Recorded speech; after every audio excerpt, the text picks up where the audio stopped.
más noticias. De nuevo les damos las buenas noches y entramos en materia con lo que hoy es noticia. Sin acuerdo y con la convocatoria en firme para el paro de este 4 de diciembre, terminó la primera reunión directa entre el Gobierno Nacional y los organizadores del comité. No hubo coincidencias en la metodología y ninguna de las dos partes cedió en este primer encuentro. No hubo avance sustancial. Sin avances, así terminó el primer encuentro directo entre el gobierno y el comité del paro. Tras 3 horas de reunión, ninguno de los 13 puntos de los organizadores fue abordado, pues las dos partes no se lograron poner de acuerdo en la metodología que se usaría para este espacio paralelo a la gran conversación nacional. El carácter de la mesa es importante según los organizadores del paro, pues definiría los alcances de lo que allí se aborde. Para el comité es fundamental que sea un espacio de negociación y no solamente un encuentro para conversar. El gobierno no quiere reconocer abiertamente que estamos para iniciar un proceso de negociación que no es precisamente hoy. Hay una actitud de un monólogo del gobierno y viene a echarnos el monólogo también a estas reuniones. Hablan de negociar para no negociar. El secretario general de la presidencia opinó diferente. En el sentido de que sea una mesa de negociación exclusiva, única y en algunos comentarios suprema, pues no puede ser, porque lo que quiere el presidente Duque es que sea una mesa inclusiva. Otras dos propuestas generaron discrepancias. El comité del paro hizo una petición al gobierno sobre el SMAT y las movilizaciones en las calles. Y consideramos que la mejor contribución es que el SMAT no esté en ninguna parte del país. A esto el gobierno respondió con un no rotundo. En el momento que el presidente tomara esa decisión, prácticamente se cae el gobierno, porque no podemos dejar totalmente descuidada a la población. Así las cosas, este miércoles sigue en pie el llamado del comité a nuevas movilizaciones en todo el país. Queremos emitir un mensaje claro, o sea, la movilización del 4 va. De todas las capitales, en diferentes municipios de cabecera de cada una de las provincias. La agenda en las calles se prolongará varias semanas. Tenemos programado hasta el 10 de diciembre. Eso quiere decir que en el transcurso de esta semana continuaremos programando actividades de movilización. Por el momento se fijó una nueva reunión entre el Comité del Paro y el Gobierno Nacional para el próximo jueves a las 2 de la tarde. En ese orden de ideas, Bogotá vivirá mañana entonces una nueva jornada de movilizaciones sociales. El alcalde Enrique Peñalosa cambió su decisión y va a permitir que en la Plaza de Bolívar sí hayan movilizaciones y concentraciones. La Alcaldía Mayor de Bogotá estaba firme en no prestar la Plaza de Bolívar para las movilizaciones del 4 de diciembre. No se puede utilizar porque estamos haciendo el montaje del espectáculo de Navidad como en los años anteriores. Los estudiantes continuaban insistiendo en poder llegar hasta el centro de Bogotá, a este punto emblemático de la capital. De manera dialogada, concertada, y pedimos que por parte del gobierno exista voluntad para ese mismo ejercicio de podernos respetar el derecho a la protesta que tenemos las y los colombianos. Finalmente, el alcalde Peñalosa tomó la decisión de autorizar el uso de la plaza. Autorizamos el que vayan a la Plaza de Bolívar. Pido, por supuesto, que seamos cuidadosos con los andamios que tuvimos que dejar en la plaza y con equipos electrónicos sofisticados. Además de la Plaza de Bolívar, habría 7 puntos más de concentración desde las 7 de la mañana. En el centro, el Parque Nacional y la Torre Colpatria. En el occidente, la Universidad Nacional, donde la marcha tomará la calle 26, la 68 y la 13 hasta el centro. En el norte, Monumento a los Héroes y la 100 con 15. Y en el sur, el Parque del Tunal, Boyacá, la NQS y la calle 13. Además, el concierto del paro programado para este domingo no se hará en el Parque Simón Bolívar, sino en una cama baja que recorrerá la carrera séptima desde el Planetario Distrital hasta la calle 85 a partir de las 8:30 de la mañana. Nosotros hemos dicho que nosotros respetamos las marchas, el derecho a la protesta, pueden hacerlas como quieran, siempre y cuando se respeten los derechos de los otros ciudadanos también. Transmilenio funcionará con normalidad, pero con 7 estaciones fuera de servicio, producto de los actos de vandalismo de la semana pasada. Con una cadena humana de Papás Noel, los comerciantes de San Victorino, en el centro de Bogotá, le pidieron a los vándalos que los dejen trabajar durante la nueva jornada de paro nacional prevista para mañana. Los Santa Claus cachacos se ubicaron sobre la carrera 10ª con 10ª, corazón de San Victorino. En vez del tradicional jo, jo, jo, los personajes navideños soltaron un grito de batalla que realmente parecía una súplica. ¡Ven trabajar! ¡Ven trabajar! Detrás de las barbas de esos tristes papás Noel está el rostro de los miles de comerciantes que han visto sus ventas seriamente amenazadas. Trabajamos durante 11 meses del año a pérdida y los últimos 20 días del año de diciembre son donde se recupera realmente las ventas, y con este llamamiento a paro están ahuyentando a la gente del centro de la ciudad. De 10.000 visitantes por hora, el sector pasó a solo 4.000 por cuenta del paro. Pero nos hacen cerrar las ventas, los locales, las ventas se han bajado. Hay comida que se está perdiendo también. Muchas personas de los satélites se están quedando sin trabajo también. Nosotros vamos con lo que se hizo el fin de semana, vamos en un 50% de pérdidas. Mañana este batallón rojiblanco estará listo para proteger su reino. Vamos a estar acá, vamos a estar en pie, vamos a tener nuestros locales abiertos esperando para que vengan todos los compradores de todo el país. Dicen que el mejor regalo que pueden recibir es que los ciudadanos no teman visitarlos.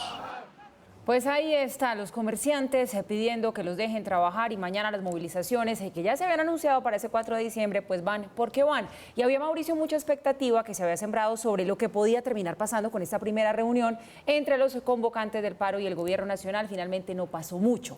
En ese orden de ideas, teniendo en cuenta que es la primera sentada directa, que era lo que ellos querían, los convocantes del paro, es prematuro hablar de que este intento de diálogo fracasó, o teniendo en cuenta, por el contrario, que las condiciones que ellos están poniendo como para sentarse a conversar y no movilizarse más son como difíciles de cumplir. Entonces esto va a ser complicado para avanzar. Pues Paula, creo que si uno estaba midiendo los resultados de esa reunión por si se lograba conjurar el paro del día de mañana o no, pues digamos que desde esa perspectiva no se logró nada, digamos que sería un fracaso. Pero yo creo que era ingenuo pretender que 24 horas antes, en una primera sentada, en una primera reunión, se tratara de desactivar el paro, cuando el paro es uno de los instrumentos prioritarios de presión que tienen los organizadores del mismo para tratar de hacerse sentir en la negociación. Por lo tanto, pues creo que era ilusorio pensar que mañana se iba a desactivar el paro. Una buena noticia es que se vuelven a reunir el día jueves. Mañana hay día de paro y el jueves se vuelven a reunir tanto los representantes del gobierno por una parte los representantes del gobierno y por otra parte los miembros del Comité Nacional del Paro. En las diferencias creo que hay unas que son más o menos accesorias, que son las que más han trascendido, no porque sean menores, sino porque creo que era muy difícil ponerse de acuerdo sobre ellas. Ustedes ya oían al hoy embajador Angelino Garzón diciendo si el gobierno hubiera accedido a no sacar mañana el SMAT a las distintas movilizaciones del país, pues él dice de manera coloquial prácticamente se hubiera caído el gobierno. Yo no creo que esa sea una analogía pues que tenga mucho sentido, pero sí era una concesión que el gobierno no iba a dar de ninguna manera. Quizás el gobierno lo que sí puede hacer es tratar de mantener al SMAT mucho más contenido, como lo hizo en la segunda movilización de las últimas semanas, a diferencia de la primera movilización del 21 de noviembre, pero no sacarlo era ilusorio. La otra solicitud que salió en la mañana de hoy, y es que los miembros del Comité del Paro tuvieran la posibilidad de dirigirse al país en un programa de televisión, en un espacio de televisión, como lo hace el presidente de la República, como lo hacen los partidos de oposición. También me parece que no tenía ningún asidero. La ley reglamenta quiénes están en la televisión y reglamenta que son los partidos que se han declarado en oposición, una declaratoria formal, los que tienen derecho a esa réplica, no los organizadores de un paro.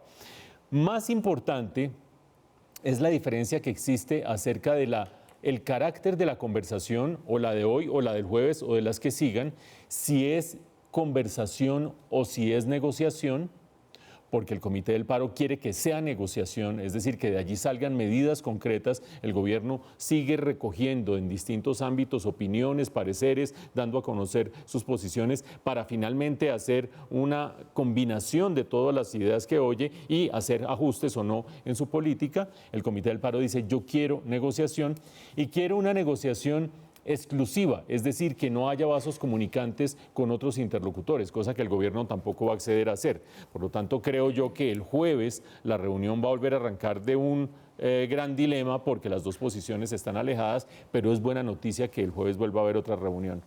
Mientras tanto, el paro de mañana, ustedes dirán, bueno, me interesa saber del paro de mañana. Ustedes ya vieron los puntos de concentración, ya vieron las convocatorias, los puntos de concentración en Bogotá, convocatorias alrededor del país, y hay por lo menos tres cosas que son distintas a los paros anteriores, a mi juicio, y que vale la pena tener presente. Distintas y a favor. La primera de ellas, la reunión del gobierno con el comité organizador del paro. Aunque arranque más o menos trancada, arrancó y va a seguir.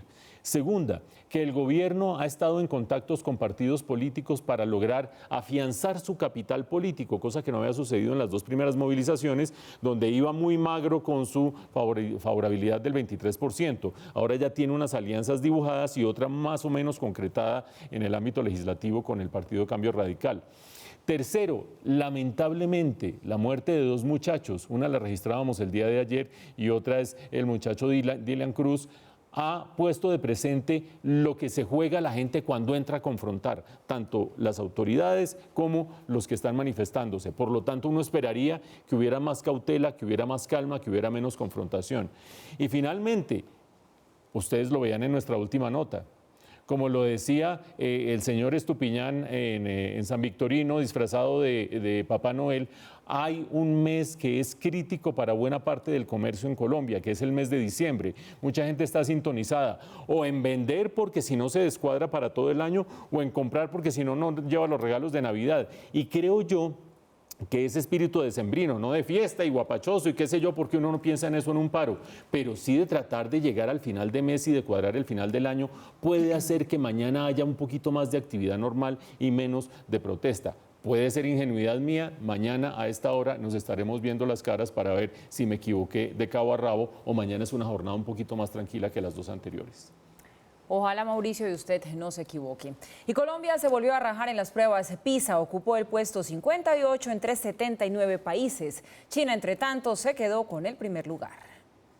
La medición, que se realiza cada 3 años para evaluar las competencias de los estudiantes en lectura, ciencia y matemáticas, y que fue publicada por la Organización para la Cooperación y el Desarrollo Económicos, OCDE, no arrojó buenos resultados para Colombia. En lectura se evidenció una caída de 2 puntos, pasando de 415 a 413 con respecto a la medición de 2015, mientras que en ciencia se registró un decrecimiento de 3 puntos, pasando de 416 a 413 puntos en 2018.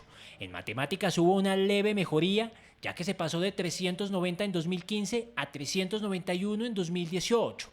El estudio señala que en Colombia cerca del 50% de los estudiantes alcanzaron el nivel 2 de competencia en ciencia y comprensión de lectura. 35% logró el mismo nivel en matemáticas y casi 40% tuvo un bajo nivel de logro en las 3 materias. Ese organismo considera que lo ideal sería que todos los alumnos estén en nivel 4 y 5.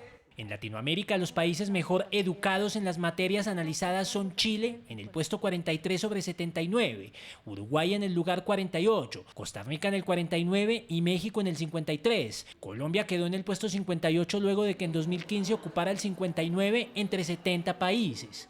Más de 8.500 alumnos en 250 colegios públicos y privados en toda Colombia participaron en estas pruebas realizadas entre abril y mayo de 2018.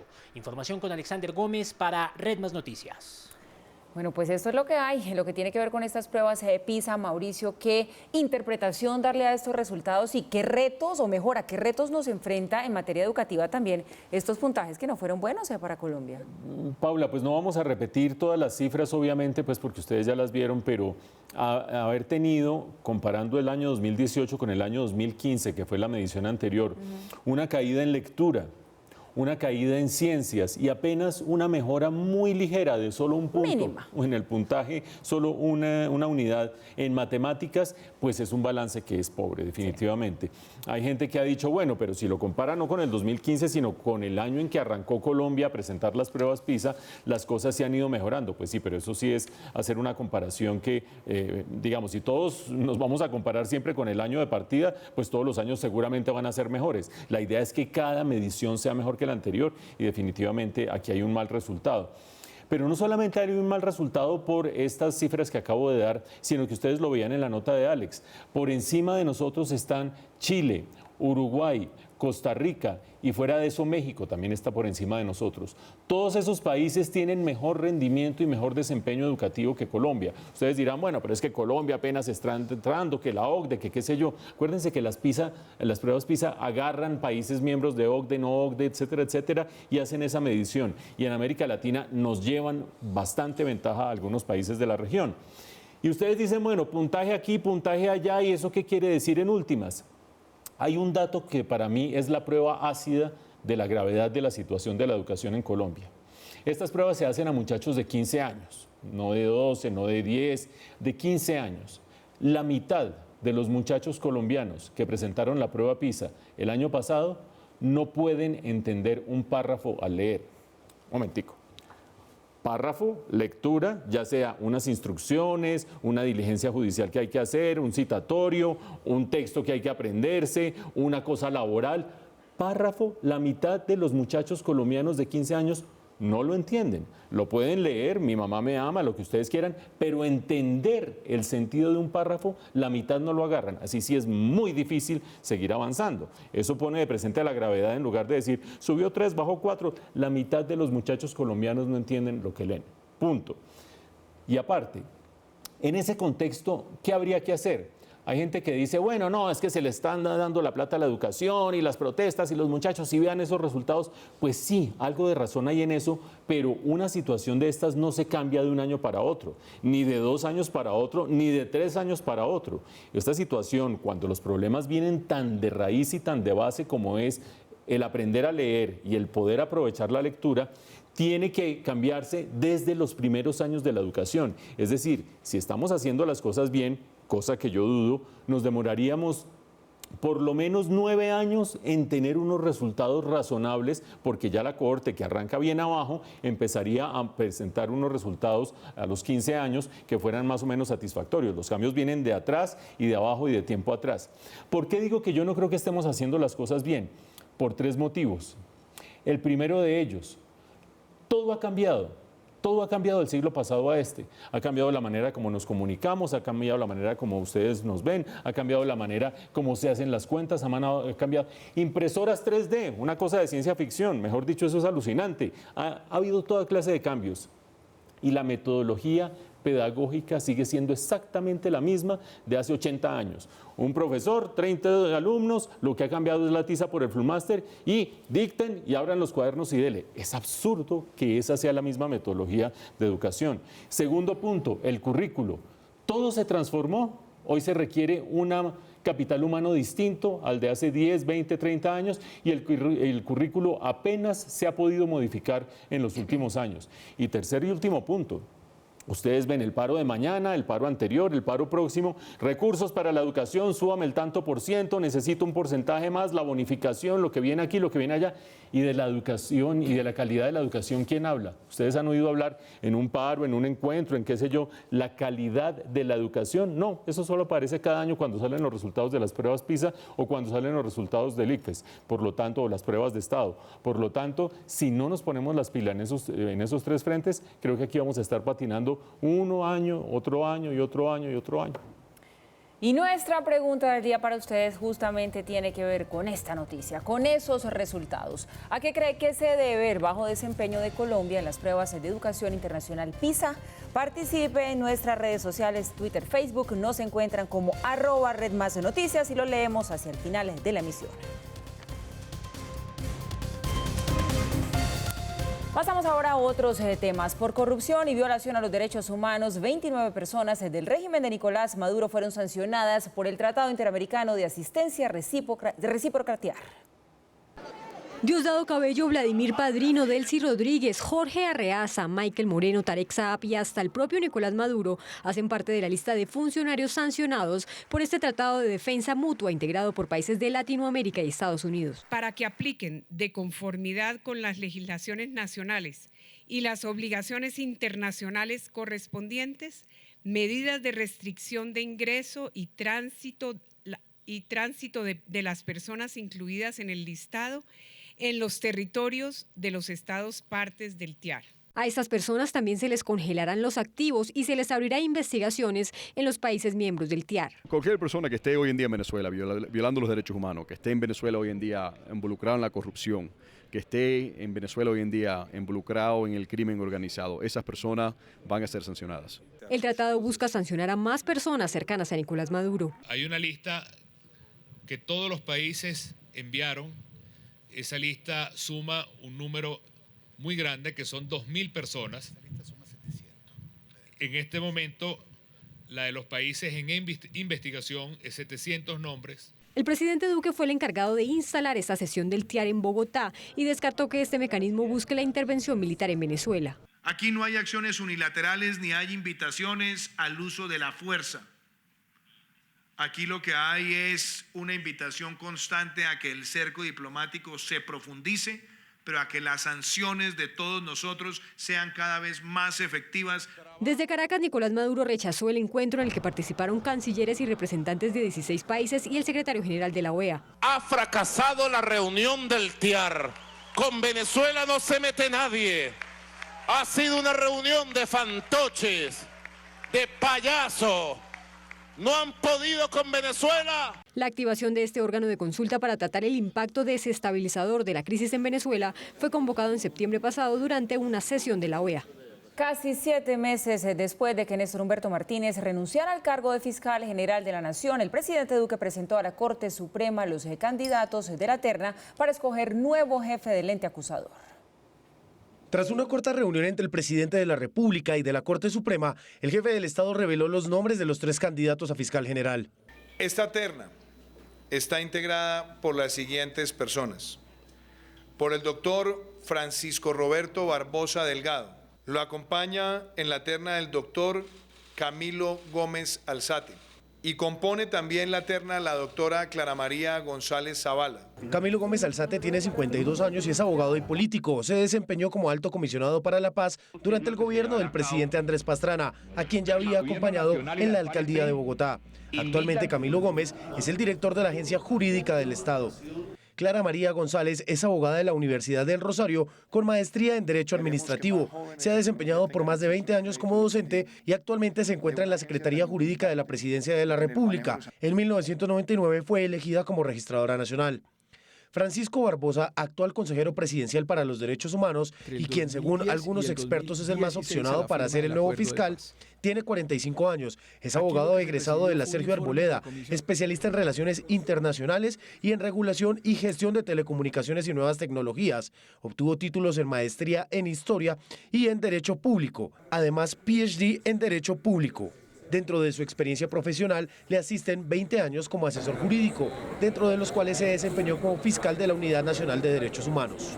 De acuerdo con el presidente de la Corte Suprema de Justicia, se harán los esfuerzos necesarios para que antes de terminar el año, la Corte, que actualmente tiene solo 16 de los 23 magistrados, pueda elegir al nuevo fiscal general de la Nación. Y el nombramiento estaría citado para cumplidos los 5 días, o sea que en salas extraordinarias de la semana entrante estaremos tratando de nombrar el fiscal general de la Nación.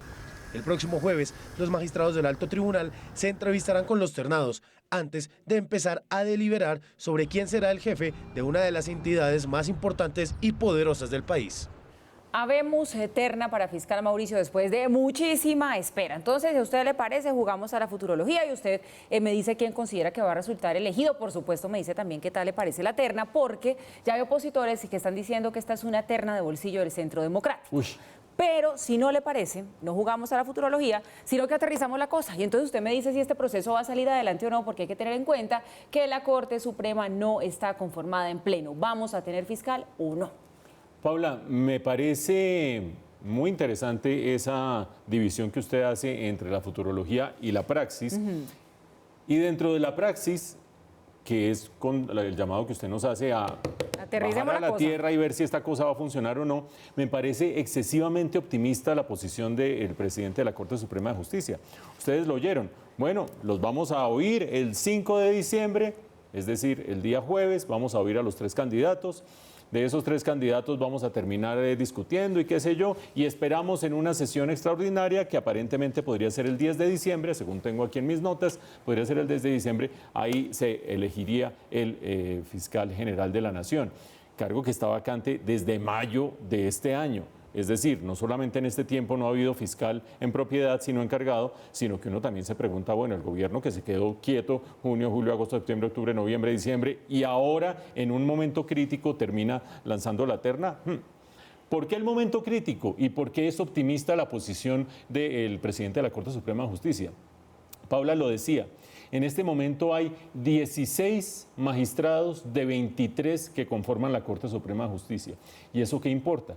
Que el quórum para decidir sobre cualquier materia, incluido el fiscal, pero también para decidir cómo se llenan las vacantes, las 7 vacantes que están por allí rondando, es de 16. Es decir, se necesita que los 16 estén de acuerdo en un nombre, en una selección, en un candidato. Y hasta el presente no ha sido posible que los 16 hayan estado de acuerdo en quiénes van a ser sus nuevos compañeros. Ustedes dirán, bueno, pues 16 de 23 es que también se echaron a las petacas y no optaron por escoger quiénes son los 7 que faltan dentro de la Corte Suprema de Justicia. Pues hombre, sí, han hecho votaciones y no se ponen de acuerdo y lanzan aquí y no hay suficiente mayoría y lanzan aquí y no hay quórum y terminan aquí y no habiendo un consenso para terminar eligiéndolo. En ese juego, digo juego sin ánimo de ser peyorativo, en esa lógica en que hasta el presente no se han podido poner ni siquiera de acuerdo para seleccionar a sus propios compañeros que están haciendo falta en este momento y dejando unas vacantes en la Corte Suprema, ¿cómo pretende uno que de repente en 8 días y oyéndolos una sola vez vayan a elegir fiscal? Hay 2 posibilidades. Una, que se siga presentando esta lógica en que no se ponen de acuerdo y uno mueve para acá y el otro para allá y esto se vaya a ir para el año entrante. O 2, que el gobierno haya movido o esté moviendo de manera legítima, no quiero decir que de manera ilegítima, sus cartas y sus hilos para tratar de alinear a todos los magistrados para seleccionar uno. En ese caso, seguramente, poniéndole atención a lo que está diciendo Paula de Ser Futurología, seguramente el doctor Francisco Barbosa es el más opcionado, si es que el gobierno tiene alguna capacidad de control sobre lo que va a ser la decisión de la Corte Suprema. Es definitivamente el candidato más cercano al presidente, es el candidato académicamente, sin demeritar ni al doctor Camilo Gómez, ni mucho menos a la doctora González, de ninguna manera los voy a demeritar, pero es el candidato académicamente más sólido, es el candidato de la entraña del presidente, pongámoslo en esos términos. Y de esa manera sería el que terminaría siendo elegido. A mí me parece muy difícil que una corte que está al punto de quedarse en inanición, ¿qué quiero decir con esa figura literaria? Sencillamente que si se le llega a salir uno de los miembros, cosa que va a suceder en marzo del año entrante, se queda sin quórum, sin capacidad de voto. Y en ese caso entraríamos en un dilema, en una especie de limbo jurídico donde no se sabe qué hacer para que queden nuevamente la cantidad de votos. En esa situación tan precaria me parece dificilísimo que la Corte termine eligiendo un fiscal de aquí a la próxima semana o de aquí a 10 días. Ahora bien, si en 11 días estamos dando la noticia de que eligieron un fiscal, eso lo que querría decir es que el margen de maniobra del gobierno es mucho más fuerte del que muchos observadores pensamos. El partido político FARC perdió una curul en el Congreso. El presidente de la Cámara de Representantes, Carlos Cuenca, oficializó la aplicación de la figura de la silla vacía para el ex jefe guerrillero Jesús Santrich. Y con los hechos que narra esta providencia, debido a concierto para delinquir agravado y tráfico, fabricación o porte de estupefacientes gravado. Esto nos da para aplicar el artículo 134 constitucional y por lo tanto decretarle al partido FARC silla vacía. 23 personas que se encontraban escalando y montando bicicleta en el desierto de Sabrinsky, al sur de Bogotá, fueron intimidadas con armas de fuego y robadas por 6 delincuentes. La policía ofrece una recompensa de hasta 10 millones de pesos por información que dé con los autores de este hurto. ¿Cuántos años lleva acá? 14 adultos y 9 menores de edad vivieron momentos de angustia cuando el pasado domingo al mediodía 4 hombres y 2 mujeres los sorprendieron con armas de fuego. Lo que primero nos dijeron era que nos iban a robar, que era en serio y que si no les colaborábamos nos mataban. Nos decían, se lo pegamos, era lo que ellos decían. A los delincuentes no les importó la presencia de los menores de edad en el lugar y también los amenazaron. Empezaron a amenazar a los niños también con las armas, porque los niños estaban jugando y nadie creía lo que estaba pasando. Eran 4 sujetos con 3 armas. Este video, grabado luego del atraco con un celular que lograron ocultar, se ve como una de las mujeres afectadas está visiblemente golpeada. Una vez ella se levantaba, volvían y le pegaban. Le pegaron muchísimo y por eso ella es la más maltratada de todos los que estábamos ahí. Después de estar por más de 1 hora dentro de la cueva amarrados, las víctimas de robo salieron en búsqueda de las autoridades, pero, según ellos, no recibieron apoyo. Llegamos a la estación de policía de Mosquera, no nos recibieron el denuncio, fue muy negligente la respuesta de ellos, solo nos tomaron los datos de los 4 robados de ciclas, no más. La policía de Cundinamarca señaló que ya dispuso un grupo especial de la SIJIN para llevar adelante las investigaciones. Asimismo, la Policía Nacional ofrece hasta 10 millones de pesos a la persona o personas que nos puedan brindar información oportuna, que nos pueda ayudar a la identificación de los autores de este lamentable hecho. En esta foto, que fue tomada por unos turistas, se ve a los autores del hurto y sería pieza clave de las autoridades para dar con el paradero de ellos. Un ciudadano de origen francés fue asesinado cerca al Parque de la 93 en el norte de Bogotá. Las autoridades aseguraron que se trata de un caso de sicariato. El ingeniero de 45 años se encontraba en el país en una feria internacional representando a la empresa donde trabajaba y ya había ingresado a Colombia en 2017. Sin embargo, la policía asegura que no había tenido ningún inconveniente. La policía ya adelanta las investigaciones junto con la fiscalía. En este momento se están haciendo las labores de vecindario, pesquisas en la trazabilidad de cámaras del sector para poder esclarecer este hecho que se presentó sobre este punto.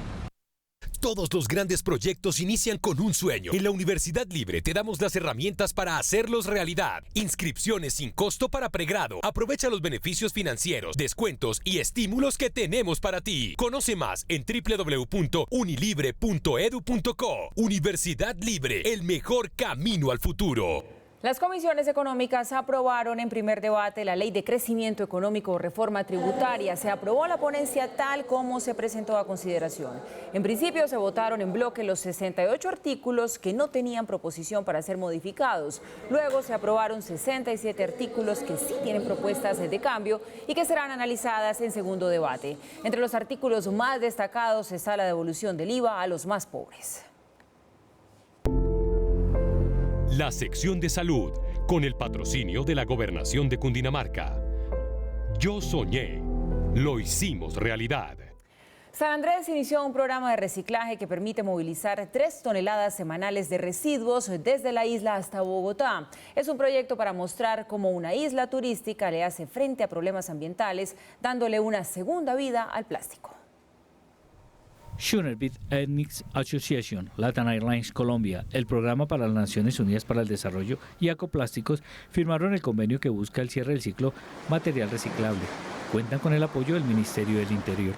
Es un caso icónico por la dificultad que tiene en términos logísticos de traer ese material y reciclarlo. El convenio se llevará a cabo durante 6 meses y el objetivo es movilizar alrededor de 3 toneladas semanales de material reciclable. Se llevará a Bogotá, donde termina el ciclo. Lo que queremos hacer es traer todos esos materiales aprovechables y reciclarlos pues para que tengan una nueva vida. Se busca fortalecer las organizaciones de pueblos y comunidades étnicas, su capacidad de organización y alcanzar un mayor desarrollo. Este proyecto se traduce en oportunidades económicas. Mostrar la importancia que tenemos de cuidar nuestros océanos, nuestros patrimonios naturales y demás. Ya en la isla hay un centro de acopio donde se separa, compacta y tritura los residuos que dejan los habitantes locales y los turistas. Ya está la bodega montada, ya están los equipos, ya se está haciendo la recolección de los residuos. En este momento se están trayendo 3 toneladas semanales de residuos aprovechables. Las empresas que apoyan dicen que es un compromiso de aportar a la sostenibilidad de la isla. Es una iniciativa que apoya un proyecto de emprendimiento en la isla de San Andrés con comunidad raizal y contribuye a una gran problemática de la isla, que es la disposición de residuos y la imposibilidad de gestionarlos adecuadamente allá. Con este tipo de proyectos se busca reducir las emisiones de gases efecto invernadero y desarrollar negocios. La sección de salud, con el patrocinio de la Gobernación de Cundinamarca. Yo soñé, lo hicimos realidad.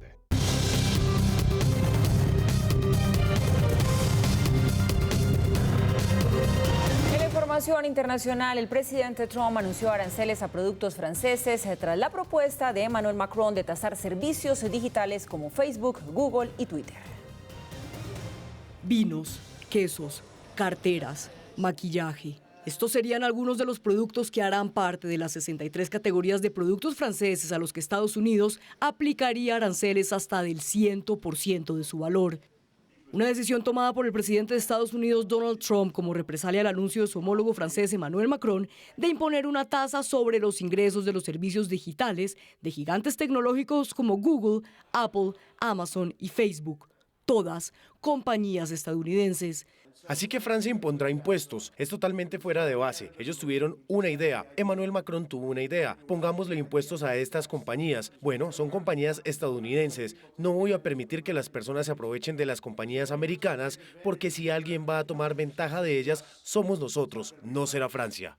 La Unión Europea en bloque defenderá los intereses de uno de sus miembros. En esto, como en todos los demás asuntos relacionados con el comercio, la Unión Europea actuará y reaccionará como una sola. Y seguirá unida. Estamos coordinando estrechamente con las autoridades francesas para los próximos pasos. Un nuevo choque entre los gobiernos de Estados Unidos y Francia que intentaron mitigar en una reunión en Londres en el marco de la cumbre de la OTAN. Confío en el hecho de que podremos encontrar una solución juntos. No he sido parte de los comentarios que proponen, pero por mi parte estoy decidido a defender los intereses de mi país y en la Unión Europea y hacerlo con el mayor respeto por Estados Unidos.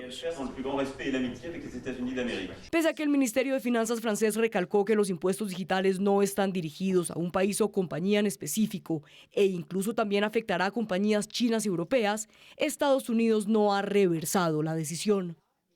El petróleo de referencia Brent se negocia en promedio en $60.82 el barril. La libra café colombiano cerró hoy en Nueva York a $1.23. El índice de capitalización de la Bolsa de Valores de Colombia descendió 0,53% a 1.589 unidades. La tasa representativa del mercado para mañana es de 3.506 pesos con 67 centavos. El euro se cotiza en promedio en 3.883 pesos con 20 centavos. Las cifras son los 34.768 créditos hipotecarios para vivienda usada que se entregaron entre enero y septiembre. El gobernador de Antioquia, Luis Pérez, sorprendió a más de uno en la inauguración de varias obras públicas en el municipio de La Ceja, cuando descubría una placa por la remodelación del Teatro Municipal Juan de Dios Aranzazu. Miren la razón de la sorpresa y de la polémica.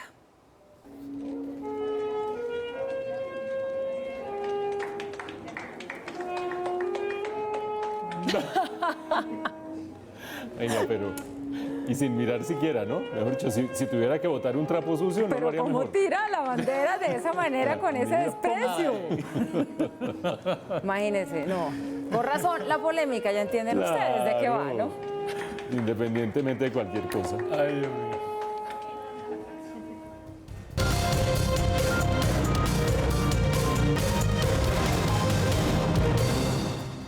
Continuamos con los deportes. En Cartagena se celebra el sorteo de la Copa América 2020 y ya conocemos cómo queda el calendario definitivo, en el que Colombia debutaría el 13 de junio en el Campín. Pero desde la Heroica nos conectamos en estos momentos con Marlis Marrugo. Marlis, ¿cómo estás? Buenas noches.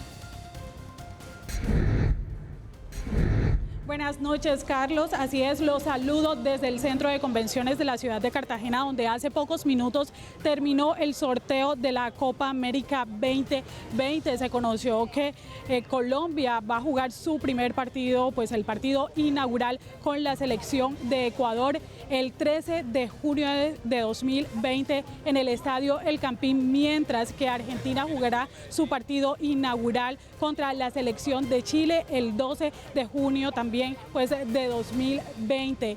Se conoció además que las selecciones invitadas como Australia y también Qatar quedaron distribuidas. Australia en el grupo A, en el grupo de Argentina, mientras que Qatar acompañará a la selección Colombia y a los otros países de la zona norte. Además se conoció el balón, la pelota que van a utilizar para jugar los partidos de esta Copa América 2020 y se reveló el nombre de la mascota, donde alrededor de 200.000 personas votaron por el nombre de Pibe para esta mascota. Nosotros estaremos muy pendientes de las reacciones del primer partido de Colombia aquí en Red Más Noticias. Muchas gracias, Marlis. Pues vamos ahora a echar un vistazo a cómo quedan conformados los grupos, porque aquí en este sorteo todavía quedaba por definir a estos dos invitados. Ya sabíamos antes el grupo A, Argentina, Uruguay, Paraguay, Bolivia, Chile y Australia, el invitado que va para el grupo de los del sur. Pero vamos también a ver cómo queda el grupo B, en el que estaría también Colombia. Y este es el grupo de Colombia, que como ya sabíamos antes, estaríamos con Brasil, Ecuador, Perú, Venezuela y nuestro invitado, que sería Qatar. Os digo también cómo serían las fechas. Bogotá, 13 de junio en el Campín, Colombia contra Ecuador. Cáliz, 17 de junio en el Estadio Olímpico Pascual Guerrero, Colombia contra Venezuela. Medellín, 21 de junio, Colombia contra Perú en el Estadio Atanasio Girardot. Barranquilla, 27 de junio, Colombia contra Brasil en el Metropolitano. Y también en el Metropolitano acabaríamos la fase de grupos el 1 de julio contra Qatar. Y una noticia que estaban esperando los aficionados de Millonarios. Alberto Gamero está a una firma de ser el nuevo entrenador de Millonarios. Ya prácticamente es un hecho, pero el técnico incluso se ha despedido hoy de su equipo y lo ha anunciado brevemente también, semioficiales esto, y llegaría al conjunto embajador, que todavía tiene que hacerlo oficial. El técnico, de hecho, como decíamos antes, se despidió hoy emotivamente en unas imágenes que también han sido virales en las redes sociales de la plantilla del Tolima, y se encuentra ya en Bogotá para formalizar su contrato con Millonarios. Y quería esta gran oportunidad, hombre, de ir a un equipo como Millonarios, que ustedes saben que yo jugué en Millonarios, fui campeón con Millonarios, soy hincha Millonario, y que tengo la posibilidad de estar en Bogotá. Es lo que más me motiva a mí, estar con mi familia, con mis nietos. Mauricio, ¿contento? ¿Cómo la vio? ¿Cómo la vio? ¿A quién? Ah, pues al grupo que nos tocó. A mí no me gusta que esté Brasil ahí, pero No, yo quiero hablar de Gamero, con todo respeto. Ah, bueno. No, a mí el grupo me parece que Brasil es un rival muy complicado y que Qatar de último me habría gustado más de primero. Bueno, pero, ahora hablemos de Gamero, pues. Sí, pero no, Gamero, porque es que Millonarios, sé que América está en la final y no sé qué, pero Millonarios se está rearmando. Como ven, aquí sigue todavía con esta disputa. No, yo tengo la siguiente inquietud. En Millonarios, evidentemente, después del paso de Pinto, queda clarísimo que hay dos cosas que resolver además del técnico. Uno, la plantilla, y dos, la posibilidad de que los directivos respalden plenamente lo que el técnico quiere hacer con su plantilla. Esas dos cosas están de la mano de Gamero, porque si no, pues pasemos al siguiente capítulo. Sí, exacto, Mauricio, yo estoy totalmente contigo. Creo que hay que ver, sobre todo, el primer punto de vista. Si no le cumplieron a Pinto, como habíamos dicho varias veces, no le cumplieron nunca con los fichajes, como él mismo demostró varias veces, lo dijo públicamente y todos lo sabíamos, yo no creo que le cumplan a Gamero, la verdad. Ahí es donde nos han sorprendido hoy las palabras, porque Gamero dice, justo decía hoy, me voy a un equipo que encima va a tener un proyecto ambicioso. Yo creo que ahí Gamero ya la han colado la primera, porque a Pinto se la colaron y luego mira cómo le fue a Pinto. Yo creo que ahí Gamero debería comprender un poco también cómo está la actualidad realmente de Millonarios, porque es muy difícil que le traigan lo que él también quiera. Hay otra cosa que me ha sorprendido. Hoy Camargo también ha dicho unas palabras en las que dice, a mí me ha prometido que va un año y va a volver. Si es así, mal empezamos, porque ya por lo menos estamos viendo, incluso si sale mal, bueno, ya tengo por lo menos el segundo plato ya ahí preparado. Solo un año. Pues eso es lo que ha dicho hoy Camargo. Para mí, si me vais a permitir, yo creo que ya empieza mal, pero bueno, vamos a ver cómo acaba esto. No, Mauricio, cero esperanzas. Cambiamos de tema con esta noticia que sí que nos gusta, porque Duván Zapata fue premiado ayer junto a Cristiano Ronaldo en la delantera del año en el calcio, la gala que se celebró anoche y que fue la razón de la ausencia de Cristiano Ronaldo en el Balón de Oro. Zapata fue incluido en el 11 ideal del año y en el mejor tridente de la liga junto a Ronaldo y Quagliarella. Duván culminó la pasada campaña con un registro de 23 goles y 7 asistencias en 37 partidos. Ahí es nada, ¿eh? Fue segundo en la tabla de goleadores por detrás del delantero de la Sampdoria, Quagliarella. Ahí le tenéis el tremendo año de Duván, que lo premian en Italia. Y la imagen del día nos llega desde Escocia con este emotivo gesto de Alfredo Morelos. Mirad cómo salió este fin de semana a la cancha, con un hincha precisamente, ahí le tenéis, del Rangers, del Glasgow Rangers, pues saltó Morelos, lo cogió en brazos a Lucas Reinan, de 6 años, y lo llevó así hasta la cancha, y todos los aficionados del Rangers estaban muertos de la ternura con este gesto de Alfredo Morelos.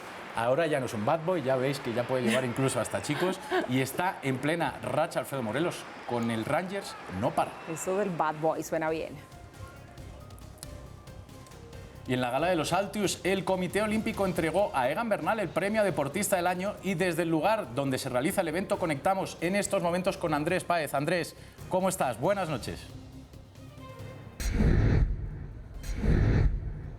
¿Qué tal, Carlos? Buenas noches. Saludo para usted, para todos los televidentes de Red Más Noticias. Pues el Altius de Oro, que reconoce al mejor deportista del año 2019 en Colombia, entregado por el Comité Olímpico Colombiano y presentado por Claro, fue para Egan Bernal, campeón del Tour de Francia. Una vez más, un ciclista recibe el reconocimiento como el mejor del año en el deporte nacional.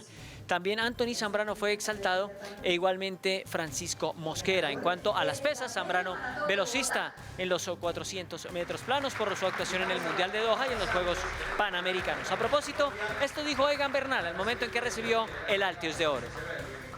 La verdad que para mí es un honor estar rodeado de tan buenos deportistas y pues poder haber ganado. La verdad que es muy bonito poder compartir con ustedes. Estoy muy contento, espero el próximo año poder seguir representando a mi país de la mejor forma, entregando como siempre el 100%, tratando de dejar el nombre de nuestro país, de Colombia, lo más alto del podio.